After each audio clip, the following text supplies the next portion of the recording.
Assalamualaikum warahmatullahi wabarakatuh.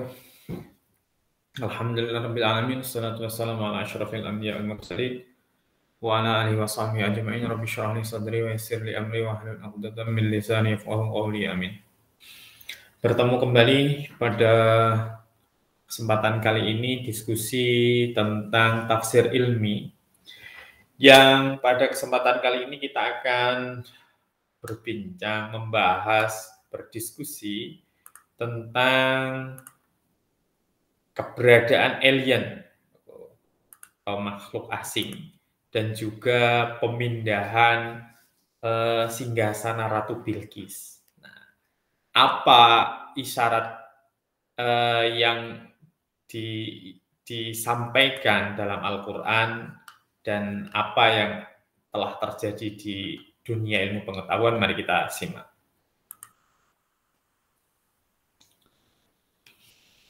Alien dalam Al-Quran, kira-kira apa hubungan keduanya? Apakah Al-Quran memberikan isyarat? Al-Quran memberikan isyarat, ilmu pengetahuan mulai mencarinya, ilmu pengetahuan mulai melacaknya. Nah, orang yang paling getol menyuarakan keberadaan makhluk cerdas lain atau yakni alien selain manusia, jadi makhluk cerdas selain manusia atau alien di alam semesta ini, ada orang namanya ilmuwan namanya Carl Sagan, kepala laboratorium studi kosmologi di Universitas Cornell di Amerika Serikat. Kemudian di tahun 1984 ini hasil pengamatan teleskop Hubble ini menegaskan bahwa jumlah bintang di alam semesta ini terlihat mencapai 10 miliar bintang, 10 miliar. Dan kemungkinan adanya makhluk di planet-planet yang berputar mengelilingi bintang, mengelilingi matahari yang menyerupai sistem tata surya. Dalam estimasi terendah adalah 1 dibanding 1 miliar. Ini kemungkinan ada makhluk lain yang hidup di planet-planet yang berputar mengelilingi matahari tersebut. Jika dalam galaksi saja terdapat 200 miliar bintang, maka makhluk cerdas selain manusia di galaksi kemungkinan hidup di planet-planet yang berputar mengelilingi paling sedikit 200 bintang.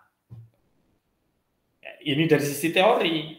Nah, kemudian pada 1960, Observatorium Green Bank di Virginia Barat menemukan bagian bintang lain selain bintang solar, bintang-bintang yang utama yang ada, yang mengelilingi matahari. Kemudian pada tahun 1979, Universitas California di Berkeley mempunyai proyek tentang pancaran radio dari tetangga luar bumi yang cerdas dan maju. Ini kemudian dicari frekuensi radionya. Nah, tepatnya di Puerto Rico, tepatnya di Laut Karibia, terdapat parabola berdiameter 300 meter. Ya, 300 meter ya, besar sekali, ini hampir satu lapangan. Dengan dukungan teknologi superkomputer guna menangkap pancaran radio di sepanjang frekuensi gelombang baik sangat pendek dan juga yang sangat panjang dalam bentuk sinyal-sinyal satelit mau makhluk cerdas di alam semesta. Jadi dipasang sebuah parabola untuk mencari itu tadi ya, frekuensi gelombang. Apakah ada di luar sana? Nah, meski sampai sekarang kebenaran makhluk ini belum bisa dibuktikan, namun keberadaan pencari makhluk alien memprediksikan bahwa di abad ini, abad 21 akan menjadi abad kesuksesan dalam berkomunikasi dengan makhluk-makhluk tersebut. Karena segala penelitian semuanya ternyata menjurus ke situ. Nah, Al-Quran telah jauh mendahului sains modern dengan memberikan isyarat. Laki-laki memberikan isyarat dengan ungkapan fakta fakta-fakta ilmiah yang baru ditemukan kebenarannya beberapa abad kemudian.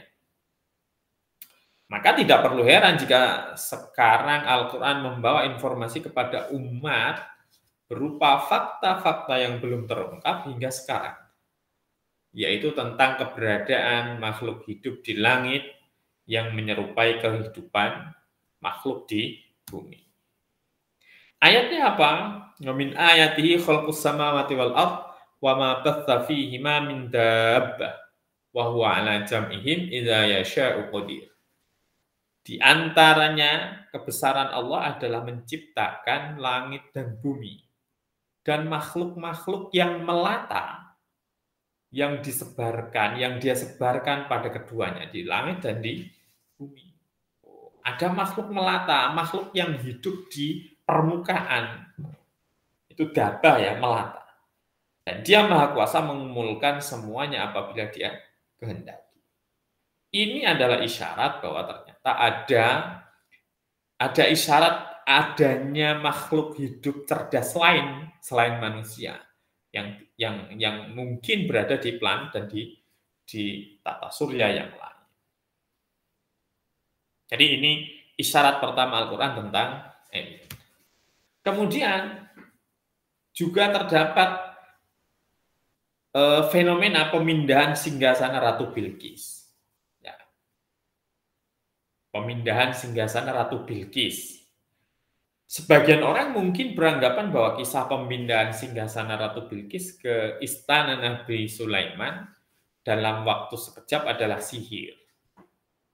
Nah, sebagian orang mungkin berpendapat itu, boleh saja. Kendati itu merupakan mukjizat dari Allah.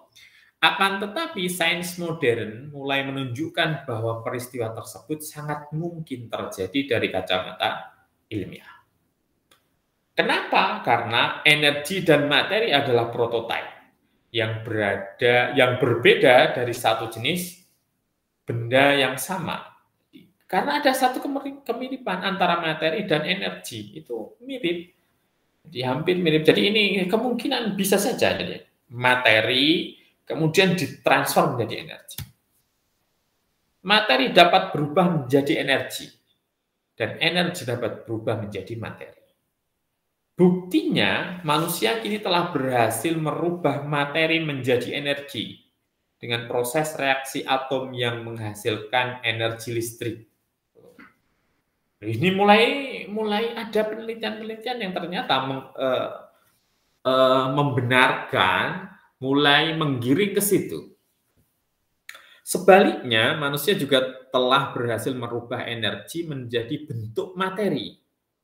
Kalau tadi materi menjadi energi, sekarang energi menjadi materi. Proses ini dilakukan dengan partikel akselerator. Walaupun memang sampai saat ini hanya baru bisa merubah menjadi sebatas partikel-partikel. Jadi energi itu menjadi sebatas partikel. Tapi perubahan materi menjadi energi dan energi menjadi materi adalah hal yang sangat mungkin terjadi secara teknis ilmiah maupun secara praktis. Kenyataannya ya iya, sebab materi dan energi adalah dua hal yang saling terkait. Nah, langkah selanjutnya yang dilakukan adalah mengirimkan setelah merubah materi menjadi energi, di proses pemindahan singgasana Ratu Bilqis itu, setelah merubah materi menjadi energi, kemudian memindahkannya, mengirimkan energi ini dari negeri Sabah ke Istana Sulaiman. Mengingat kecepatan pengiriman gelombang elektromagnetik sama dengan kecepatan pengiriman cahaya 300.000 km per detik, maka kurun waktu yang dibutuhkan untuk sampai ke Istana Nabi Sulaiman adalah sekitar 3.000 km. 3.000 km dikirim melalui gelombang elektromagnetik. Langkah terakhir adalah kemudian setelah materi dirubah ke energi, dikirim melalui gelombang elektromagnetik, kemudian setelah itu merubah energi yang telah sampai menjadi bentuk materi kembali yang sama persis dengan bentuk semula.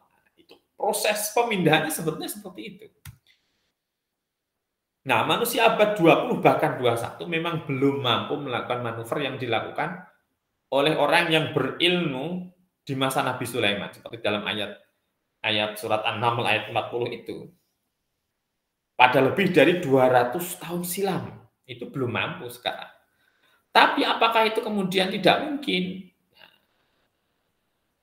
Belum tentu, nanti kemungkinan akan bisa. Nah, prestasi apa yang berhasil dicapai manusia abad 20? Manusia di abad 20 baru sebatas merubah ion materi unsur-unsur berat seperti uranium menjadi energi lewat proses pembelahan atom unsur-unsur itu. Bisa diasumsikan bahwa proses ini adalah mengubah singgasana Ratu Bilqis menjadi energi, kemudian mengirimkannya sejauh beribu-ribu kilometer dan mengubahnya kembali menjadi bentuk materinya yang asli secara sempurna dalam waktu beberapa detik. Itu yang terjadi dalam proses pemindahan singgasana Ratu Bilqis kepada Nabi Sulaiman. Dalam surat An-Naml ayat 40 dikatakan qala allazi 'indahu 'ilmun minal kitab ana atika bihi min qabla an yartadda ilaika tarfuk. Seorang yang mempunyai ilmu dari Alkitab berkata, aku akan membawa singgasana itu kepadamu sebelum matamu berkedip. Sebelum matamu berkedip. Falamma ra'ahu mustaqirran 'indahu qala hadza min fadli rabbi liyabluwani aashkuru am akfur. Wa man syakara fa innama yashkuru li nafsihi wa man kafara fa inna rabbi ghaniyyun karim. Maka ketika Nabi Sulaiman melihat singgasana itu kemudian terletak di hadapannya. Jadi sebelum kemudian dia mengiyakan terus kemudian langsung dipindah, terus ternyata singgasana itu ada di depannya. Dia pun berkata, ini termasuk karunia Tuhanku untuk mengujiku apakah aku bersyukur atau mengingkari nikmat. Barang siapa bersyukur, maka sesungguhnya dia bersyukur untuk kebaikan dirinya sendiri, dan barang siapa ingkar, maka sesungguhnya Tuhanku maha kaya, lagi maha mulia. Nah, ini ayat inilah yang kemudian dijadikan pijakan bahwa ternyata sebetulnya pemindahan singgasana Ratu Bilqis ini dari sisi ilmu pengetahuan modern ini bisa dijelaskan. Nah, bagaimana sikap kita?